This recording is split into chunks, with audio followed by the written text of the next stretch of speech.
Shall we get this pantomime horse of a podcast underway? And I'm going to start this week by telling everybody that it's your birthday. So It is. happy It is. birthday, Kieran, and thanks for Thank you very taking much. some time out of your pub trip to actually chat to me on your birthday. So happy Well, birthday, fella. you're very kind. And I've spent most of my day in AI meetings so far, which is good. I mean, I don't mind doing that, but yeah, it hasn't felt much like a birthday. But there Uh, you go. Never mind. As I always say, I'm 34 again this year, and next year I'll be 34 again. So it doesn't matter if this year's not so good. Good. Well, your 34th birthday present is on its way. I've just checked with Oh, Amazon. So yeah, just wait how till it exciting! arrives. How exciting! I will look forward to reading it. No doubt a book, knowing you. No, it's not actually. It's a consumable, but let's leave it at that, and Okay. I'll let you tell people next week what you got. But what do you want to talk about this week? What's on your list this week, fella? Well, a few things that I think is worthy of exploration, and keeping in mind there's a like the podcast here is a kind of benefit for us as much as anything else, perhaps a little indulgent, but to try and kind of keep a sort of history of what we're doing, what we're working on, as we develop, when we think about all the stuff we've learned over the last near 3 years, isn't it? Mm. So I think we talked about having a product of the week that we talk about. One of the things we're working on that might be a little bit more innovative than, well, hopefully is interesting, useful for us, as I say. Anyway, lessons learned, as always. There's always heaps of those, more of those than anything else, probably every week. Indeed. And we should talk about AI adoption. That would be very useful to talk about because I think it remains the biggest challenge right now in AI, I believe. I think it does, and but actually, one of the things I did wonder was whether we should slow this down and talk really slowly and dully, so that our one attendant can get off to sleep faster this week when he listens to it. But we'll try and not make it too boring for you, sir. But Yeah, yeah, Matt, hopefully, this is looking at yeah, you. yeah, Matt, we're looking at you, fella. Yeah, thanks very much. Yeah, we'll name names. We'll name names. Well, we Shall we could go start to with our the adopt? reviews. We Say had again, we had sorry. some comments on the LinkedIn post you put as well. So We Lydia did, yeah. also made a comment where we talked about adoption and the sort of moving on, I guess, from basic AI sort of 101 stuff of summarize that document and play with Copilot, doing a few things to more useful kind of workflow and even agentic AI tools. So thank you, Lydia, for your comment. It was noted. Good, good. Cool. Well, let's talk about adoption then, because one of the things that's come up again in some of my conversations this week has been that kind of whole, how do people actually use it? Because lots of people are using AI very simply just for just editing emails or trying to write marketing material or content or and not using it very much. But one of the conversations I had with somebody, and I did put something out about this, was you've got to make AI simple. It's got to fit in with the workflows. It's got to be easy to use. If it's an add-on, and I was wondering about your views on this with Copilot and the reasons for we've seen lots of challenges with Copilot, because that's come up for me twice this week during conversations. It's been that whole thing about it just pops up like Mr. Clippy and ding ding ding, and then it just doesn't do anything very useful. So I actually had to play with it myself, and I found it really quite irritating because it took twice. It told me you can't do this, but it told me after like 3 minutes of sat there waiting and watching it, and so it did make me wonder about actually the simplicity of the tool, making it easy to use and understand, but also fitting into people's actual day jobs. Because if it's friction, people are notoriously bored of trying to do things differently. They don't like change, and if it gets in the way when they're very busy, then they just don't do it. So, yeah, I don't know if you had any views on that. Yeah, I mean, as you know, it's the biggest challenge we have all the time, really, is how do you show users what is possible so that they can benefit from it and drive much more adoption and improve their own skills as well. So, and I mean, as we know, a lot of the flack for a very short period of time talk about Copilot in a positive way. I mean, ultimately, it is largely a private link to ChatGPT, if as long as you're logged in and using it and not logged in, and then you're giving your data away anywhere, which is, I think, a bit naughty. But it's about user skills, and if you're better at understanding how to do it, you can get some great results, I'm sure. We try, as you know, in Knowledge Flow to kind of help that adoption by creating some things we know that you need to do in your organization, unique to your organization.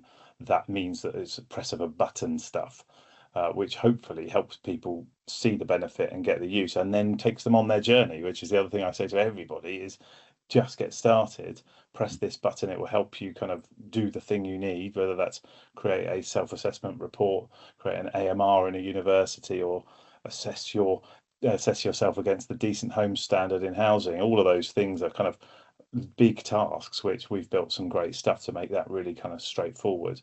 So I think there's a kind of making it as simple as possible, getting it into your workflow. I mean, yeah, as we talked about this week, it's a real challenge, isn't it? Because at the moment it is always going somewhere else. I'm working on this thing, this form, in this system, and making it a simple and reminding people that there's this a tool available is a challenge. And we've not cracked it yet, have we? It's a battle for all of us. But yeah, I think the key thing is tools that do the task you need doing, as opposed to generic. You need a generic, of course you do. You need to be able to draft and summarize some documents, whatever, all the kind of easy to do stuff. Yeah. But writing an AMR in a university is a massive task. You've got to What's an AMR? Annual monitoring review. So there's all of the programs, all of the degree programs have to be monitored annually. And that means giving them a really good review. They have an external examiner that comes in and writes a report, and then there'll be a response to that report. There's student feedback on modules. There's the program specification itself and whether it meets the subject benchmark standards.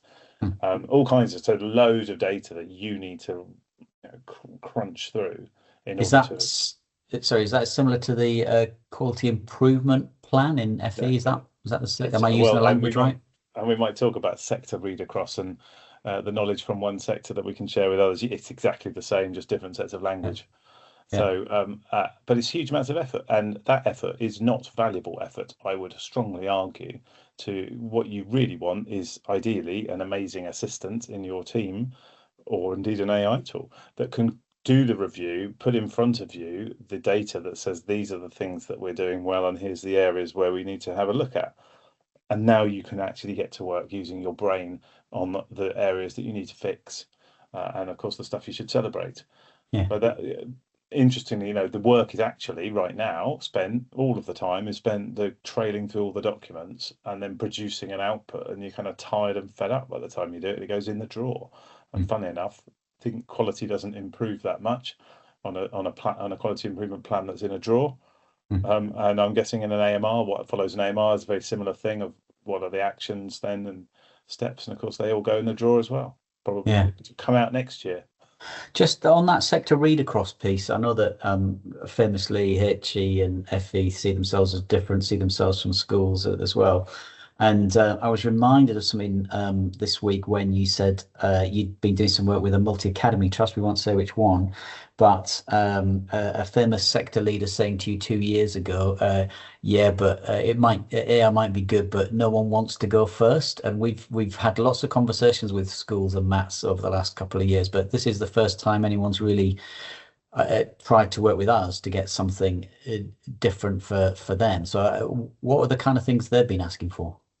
Yeah, really interesting. So it's great to have a multi-academy trust with us. They are Ofsted is high up their list of things they want to do, of course. So we've got as you know, a college Ofsted AI tool, which is pretty good, and we've created one now for schools. So I've spent my week in the Ofsted toolkit for schools, school inspection. Which is all good fun. And it's interesting because taking the toolkit and making it into an AI, effectively a set of system prompts that run behind the scenes, is much harder than it's not the most difficult task in the world, but it's much harder than simply going, there it is, copy and paste it over there.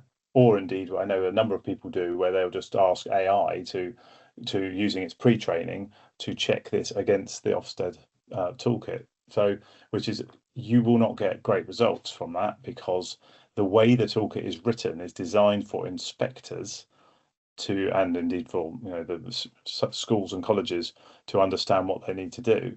But the language they use throughout it, it's confusing if you are an AI tool looking at the data and trying to do the task. It's a different set of things, because Ofsted's really all about finding the data, and our tools are about saying, well, here is all the data I can lay my hands on. Now you find the evidence within the data. So there's quite a lot of nuance and difference that goes into those. Anyway, I've gone down one rabbit hole. No doubt there'll be loads more. The other things that I'm really interested in for this multi-academy trust, they've got an assistant they call inclusion and pastoral support, and that is trained on their policies around those areas and special educational needs and disabilities, attendance, inclusion. And the idea is that a staff member can say, I've got a student that's not turned up and they've been late for 2 weeks. What do I do about it? And rather than being, here's the policy, it is much more, in fact, I remember reading when I was testing it, a statement saying, well, the trust policy is not to punish first, or something. I can't remember the language they use much better than that, but it was like, talk to them about it, find out if there are some problems going on that are causing this. And, nice stuff, all, of course, entirely embedded in the trust's approach, their framework for how they want their staff to go about these things. And that's sort of product, as you know, in the world that we work in, where you've got in a trust, this is not a very big trust, but they've got a number of schools, and you ideally want all of your staff to be practicing the policy and make policy into practice and all of that, which is pretty much impossible.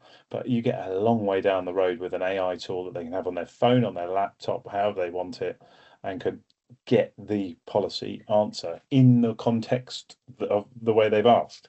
So it's not just like, here's the policy, good luck reading that. Yeah. It's like, well, this particular child with an attendance problem, here's the things.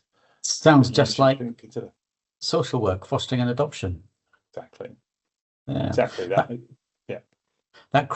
Again, back to that cross sector thing we talked about last week of, we decided to go wide and not deep in one area. And I'm glad we have, just because we do get to see all of those different things, which is really really interesting and exciting. And one of the things that I saw this morning when I was talking to one of the team was they showed me what they were doing on the housing association stuff. I know you're going to talk about more of that next week, but just that kind of putting in the picture of the mold and then saying, what is this? And it describing the actual mold and the problems and how you might fix it. I just thought that was really, really fascinating piece of use of AI, really, really sensible, just and sharp and quick. And again, you can do it on your phone. You don't need to be indeed. And right now, I mean, the thing we're looking for, as you know, housing associations to work with us on is some of this more slightly, it's not quite agentic, but getting close to it. But I would love to look at putting a tenant portal. As you know, one of the challenges that happens throughout the world of repairs, frankly, whether you're in a housing association or British Gas, is my boiler's broken. That's all the info you got to go on. I've got to now send an engineer. If I'd known that it was a Worcester boiler and the light was flashing and blue or whatever they do, I can bring a water pump. And I can have that thing all repaired and fixed in 30 minutes instead of having to now go away and order one and come back 3 days later or whatever. All of that stuff. So having tenants being able to take a photo of whatever the offending problem is and send that in, just a real rich source of information, grounded, of course, in the repairs policy. So knowing what to do in a boiler's case, or if it's a mold thing with AWAB's law, that's now an immediate response needed. So prioritising that straight to the top of the list for you automatically with a flashing red light if you need it. All of that stuff is right now. That's like, we could have that turned on for someone in a week if they wanted to pilot that with us. So we started the conversation by talking about adoption, and we moved from education through social work to housing. But it was interesting just looking at the adoption statistics for the housing associations that we work with. Those numbers are just increasing, and we don't seem to have any challenges with adoption, or we don't seem to have the same kinds of challenges with those organizations as we do with others. And I wondered if you had any reflections on that. And you can tell everybody, I say listener, our one attendant, that we haven't practiced this in advance, because I'm now busking to give Kieron time to think about the question, which was, is there a reason why you think that we do better in that area than some of the others? I do. I mean, the things that are very evident in the customers that we work with, where they are big adopters, is they manage the rollout, adoption, change, whatever you want to call it. They definitely put some effort into that, and from a senior level. Hmm. That, I think, is probably, if you had to kind of boil it into, a lot of our tools, as you know, are exciting to an individual, and that's Knowledge Flow is amazing for that, because it can be amazing for quality and education, but it can also do policy. It can also be a manager coach. It can also be a communicator for parents and student inquiries, etc. But we'll tend to get a champion, and I guess they don't necessarily see it as their role, for whatever reason, to be driving the use across their organisation. Whereas both the housing associations that are amazing users have both managed that pretty tightly, as in they've had it for a while in pilot mode, made sure that they're happy that it's great and doing what they need, and then are actively pushing it out with some training for staff as they go. And Yeah. as we touched on last week with Ambition Institute, that the technology director there, that's been not just saying, right, here it is, good luck, but has been going to the teams saying, look at what do you do? Here's Knowledge Flow. Have a look at how that can help that thing that you're doing, and then blown away. And as you know, but particularly with Ambition Institute, the users, well, it's actually true of most of these.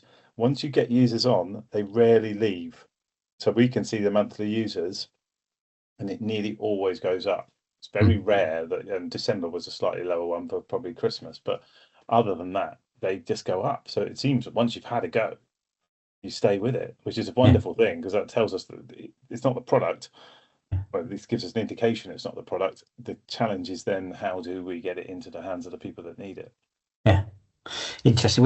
We talked about earlier this week when we were together. We talked about products, and we talked about ShiftMate, and I wondered if you could share some of that stuff with people, because I think that's a really interesting model. One I hadn't really understood. I didn't even know we were doing it, is the honest truth. So your comment about having created over 200 of these solutions for over 50 customers. Why am I not surprised that there's stuff that I don't know about going on in the organization? So I'd be grateful if you'd share some of that. Yeah, it's really a really good use case, which they came to. I'm not sure how much we can name the customer, but we've named the product, so that at least gives an indication. They came to us and said, could your tool help us with a role play for their leadership training? And so they deliver leadership training into the health sector. And that's a number of modules and all kinds of content. And what they wanted was to give people a chance to practice that. And this stuff is all about, in the main, it's about kind and compassionate leadership. And there's lots of other bits to it. It's not just that, but that was the sort of area we've been playing with them on. So it's the kind of thing of like, how do you deal with a colleague that's come to you with whatever challenge, in a way that's kind and compassionate, and of course still being a leader and a manager, and recognizing you can't just promise the earth to people. And really interesting. So it is trained on the tool we've built for them is trained on their content. So it knows all about what they cover and all the exercises that people are expected to do, and the learning that they do on the program. And then you choose a different role. There are 6 different sort of scenarios, personas, I guess. You hit the button, it will then say, "Hi, I'm Manisha," and Manisha will tell you what, I'm fed up with my team always being late, or whatever it might be. There's all kinds of different. That's not actually one. And then you engage with it, and this is where the AI really comes into its own, because you then, it's text only. We could turn on voice, but they, I think, sensibly said, these are for hospital managers, healthcare managers, and they don't want to be talking to their laptop, whilst they're in the office. That's right. But it plays out however you respond, then Manisha will respond back, sticking to what her problem is, and sticking to the content that is in there, that they're trying to sort of test whether whether you've absorbed, but very free reigning. You wouldn't know that in any of the conversation. And your job is to respond until a point when it kind of reaches a natural conclusion and the AI then recognizes like we're at the end now and gives you feedback. And the feedback is sort of two-part. One is these are all the things you did well, and it references the parts of the training modules Okay. where you saw that. And the second part is you might have thought about trying some of these things. So it's real-time role play, and you're responding to the inputs or the Yeah, questions or the yeah, queries exactly from that. the. Yeah. Okay. And you can Interesting. go in various ways. And in testing, of course, we've had to kind of, just some of it's just like getting through it to see what the feedback will be. So I've had in trying to demonstrate kind and compassionate leadership, I've been there going, go away, I'm too busy. I can't talk to you now, and all this, which is quite fun to do. But of course, it stays, and it's actually we have in the prompts that we've put into it, we've made it will get a bit cross with you back if you're cross with it. So it's trying to be like a human with you, and like, well, that's all very well you saying that. That's in fact that is a response I had once. It said this is exactly the problem around here, which I thought was very very good. So yeah, it's really nice to see it kind of working in that way, and the feedback from users. So it's sort of just out of pilot now with actual people that they've engaged who have been through their training, and they've said, would you mind having a look at this and giving the feedback? Absolutely overwhelmingly positive, which is Brilliant. great to see, and like useful positive, not just like, yeah, that was an interesting distraction, but no, it was great. And I love the idea, which we've not really tested with them, but that you could use that in a role playing, and our manager coach for colleges, I think, could do the same thing, where you could say, I'm about to go and meet Neil, and he's been late for a month now, and it's really pissing me off. Sorry, shouldn't swear on me, should I? It's all right. We've only got one listener. He won't mind. Oh, that's true. He Yeah, swears like a trooper. he's the sweariest of everybody. So, but that whole then getting it to kind of not just coach you on a hypothetical, but actually, okay, role play this with me.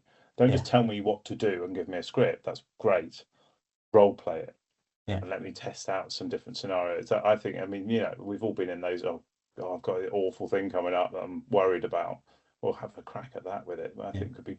And the key difference from that and just general AI doing it, of course, is it knows the stuff it knows the context, it knows the training and the modules, and can draw on actual sensible, useful content for your context, not just Mm. ChatGPT kind of hoping and guessing and giving you Mm. some stuff. Yeah, very cool. That sounds really good. I look forward to hearing more about it.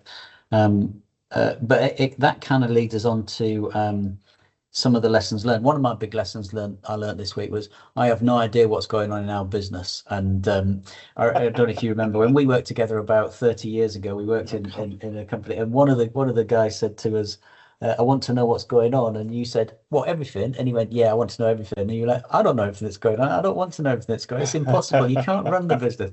So I don't mind not knowing what's going on, but actually there's so much good stuff that actually it probably would be useful for us to share. And maybe this is the forum to do it. Yeah, finding out more about what's going on in our different worlds, because we don't actually see each other very often. You're in London, I'm in the Lake District most of the time. So yeah, finding out what everyone's doing is super useful.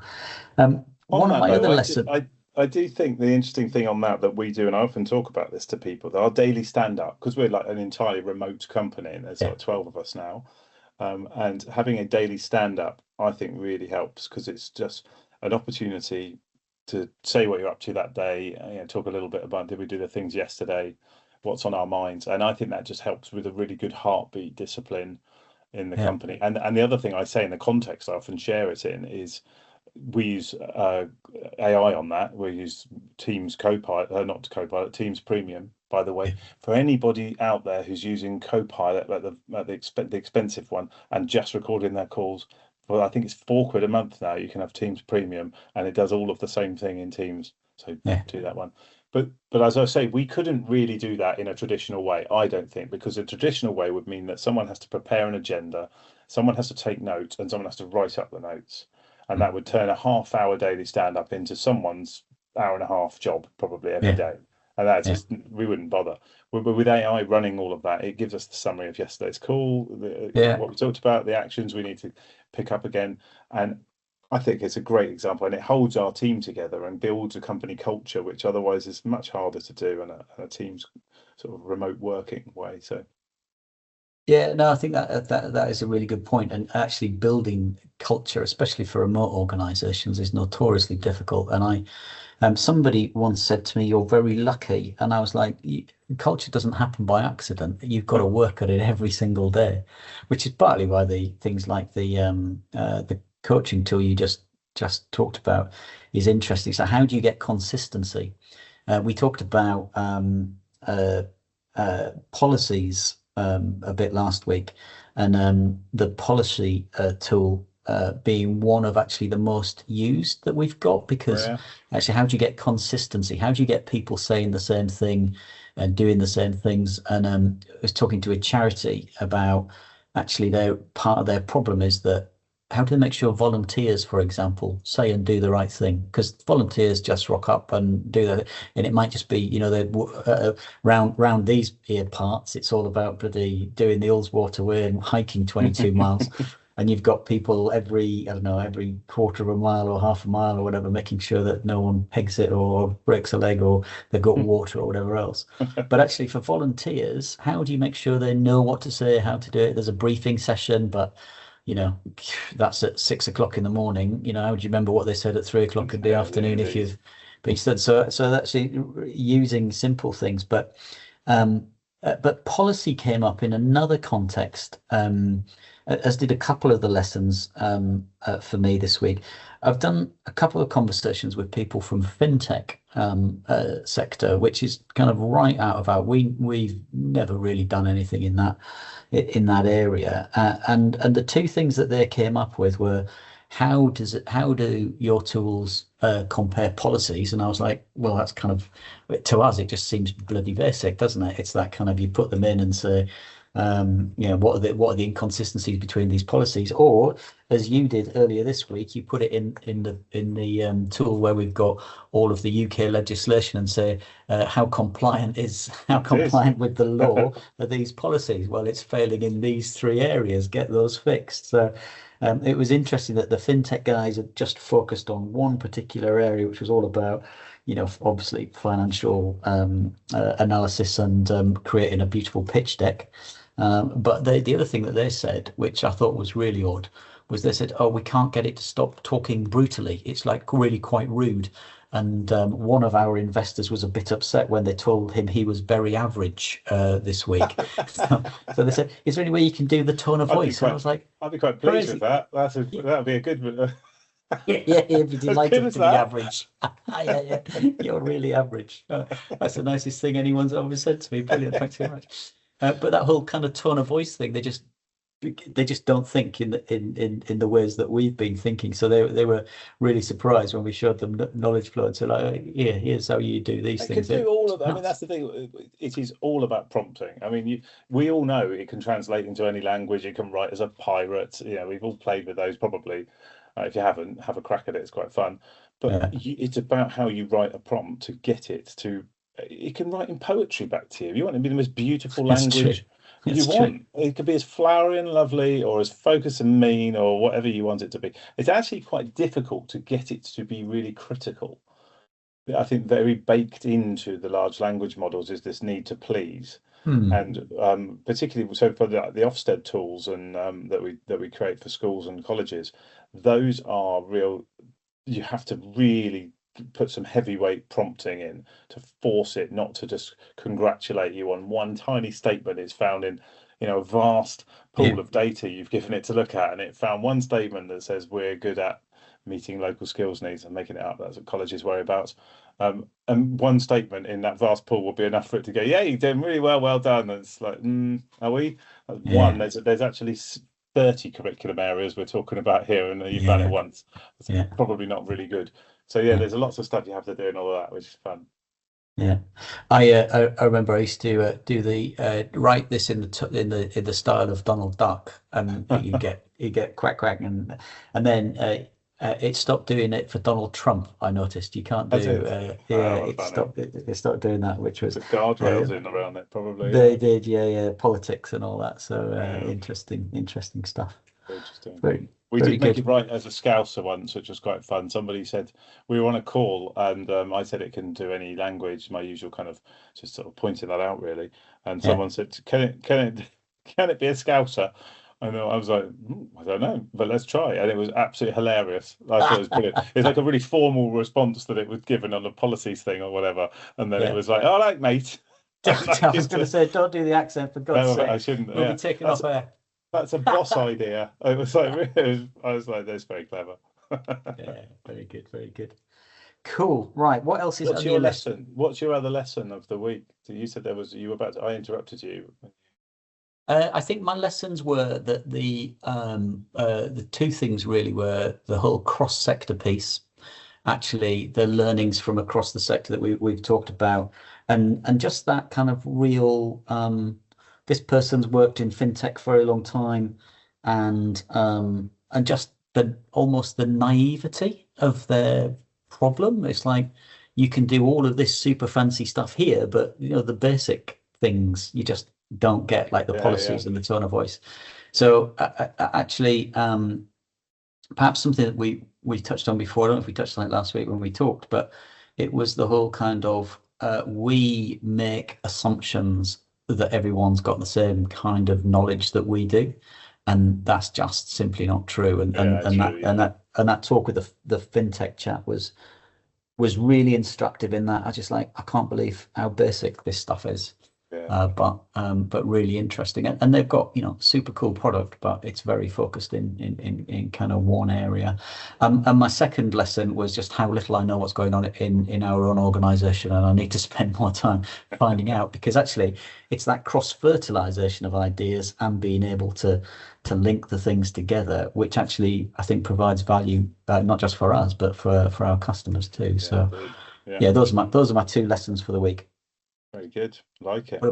What about Oh, you? there's an interesting thing that has come up continually again this week, which is I think we need to think more about is customers saying when we show them their AI tools and put them in, they're like, wow, that's amazing. You can get me policy answers on this. And in university, we have the skills England and local skills data. So it's like you can now check your program specification against it instantly, ask anything you want about what are the skills needs in this area, and etc. The question always comes up is how do we make sure that those core documents remain up to date? And Yeah, it's a real pain because it's like it's not an AI challenge. yeah, It's a workflow challenge, isn't it? And it's almost a lot of the what I often hear is, well, we use this other either an intranet site or indeed another product for our policy. So you're telling me I have to put them in here and in here, and I have to be careful, as you know, in sort of at that stage of the conversation. But what I want to say is, no, you don't need to put them in the old place anymore. Just put them in here because this is going to be 1,000 times better. And if yeah, people want to read the whole policy, they can. yeah, It's not like you in the AI tool you can't see it.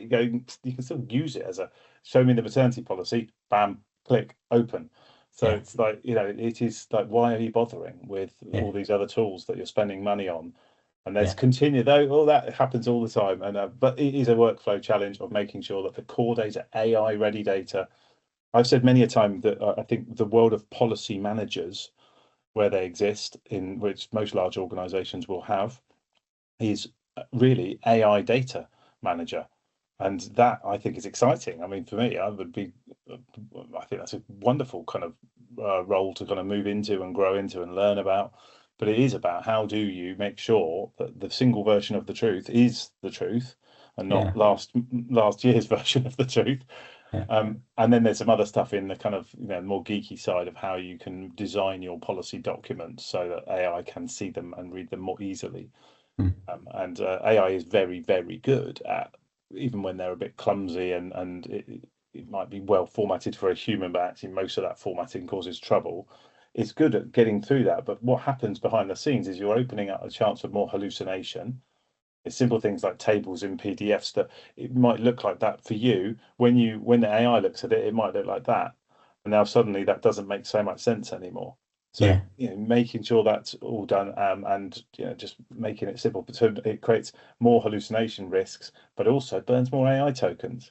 mm, Every time it has to guess at something, there's a few more tokens burnt in the world, and a data center gets a little bit hotter than it was before. And you can sort that out, make it yeah, clearer. So I think yeah. there's a future of AI data policy managers or whatever you might call it, but I think it's a Well, fascinating area. I'm reminded of that chap at Bet. I've forgotten his name. The Darren Coxon. Darren Cox, and that's him. Fascinating. I love his stuff. He's prolific. He's all over loads of AI, but very specifically from an education perspective. So Yeah. if you are interested in AI in education, then follow Darren Cox on LinkedIn. He's very good. But the point of the story was that he did a session at Bet earlier this year, didn't he, on how to be the AI leader in your school, and he posted a picture of it, standing room only. It was completely packed out. So it shows that there is a real interest in that. But then come back to the adoption piece. There was a customer who will remain nameless who we talked to about, why is nobody grabbing this in your organization? Why is nobody stepping up and wanting to be the AI champion? Because actually it's one of those things that will differentiate you from everybody else and make you stand out from the crowd and make you invaluable going forward. So yeah, really interesting diversion of views on that. Yeah, I mean it is I find it quite interesting. We're not swamped with people who want to be the AI champion. Yeah. It is the job that A is fascinating. I mean, that's probably very much my perspective of the world. But B has got, if you're worried about job losses, and as we said before, I think we're a few years away from significant stuff. But I mean, the future's the future, and I'm not going to try and predict it. But if you're worried about all that stuff, being at the forefront of knowing about it, helping drive it, helping understand how it can work in your place, I think is fascinating. And as you know, in the kind of the conversations we have over beers on, the upend part of upending your workflow or your whole business with AI, I mean, education is absolutely rife for making it so much better by bringing AI into places which few people are yet thinking about. And to be able to be pioneering that stuff, I just think it's incredibly transformational for the world of education. It's brilliant for your school or college, and brilliant for you as a career choice. You'll be snapped up, and your salary will fly through the ceiling. Don't tell any of our guys that. If anybody's from Leading AI is listening, he's talking rubbish. Don't listen to him. He's been on the source already. It's his birthday. Not yet. Cool. Right, we've been rabbiting for about half an hour. Have you got anything else on your list before I let you go to the pub and to celebrate? Hooray for that. The only thing to say, which is really my call to action next week when I am at Scotland's Housing Festival on stage. Looking forward to that. And I've got now. Don't do a Scottish accent, whatever you do. I will try very hard not to.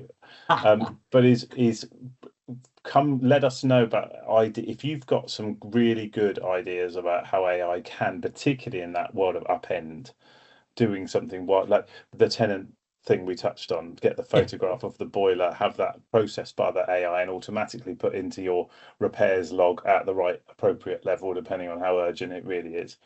Those kind of things, which I think that is all doable. We would love to have some people that are up for doing that. Likewise, the tenant inquiry or student inquiry, parent inquiry, that ability to pick that up straight from an inbox, read it, apply your policies to it, and then give an answer back in the tone you want and the poetry, if you want, that you want to respond in. I mean, that's just stuff, just taking away things that are low value add. And indeed, the thing I always bang on about is people talk about efficiency in AI, and that's the kind of big driver. Let's make everybody super efficient. And yeah, I get it. But timeliness is what I'm interested in. And what I mean by that, as you know, is if I'm a student thinking about applying for a college and I've got a question because I've presumably not found it on the website or for whatever reason, it would be great to get that answer a minute from now, not tomorrow or next week. And we all know that thing of the sort of work interruption challenge. If you're like focused on, I'm applying for my course now, and you run into a problem and you get an answer a week later, you're probably not going to bother. Yeah. Whereas if I got it now, I'm probably going to get right through to the end of the process and have made an application, maybe. Well, there's also something about customer service, isn't there? We instinctively we want instant answers to our customer service queries. Everyone's got examples of bad customer service. Everyone's got examples of good customer service, and actually responsiveness is one of those factors that really does make a difference. And chatting to another manager from an organisation yesterday about the speed of response, their customer inquiries coming in. and literally he answered the phone in our meeting because nobody else picked up the phone because they were all in a meeting. So that made me think quite hard about what they could potentially do to resolve some of those Yeah, things. So, yeah, interesting, very yeah, interesting. indeed. Cool. Very Right. good. Well, you enjoy your little trip to Scotland next week, but in the meantime, have a great Thank you. birthday, and I will chat to you next week. Nice one. Good stuff, Neil. Have a great weekend, and All thank you right. to our listener Yeah, for yeah. getting this Oh, far if you're not asleep. he's definitely asleep. See you later. Night, night.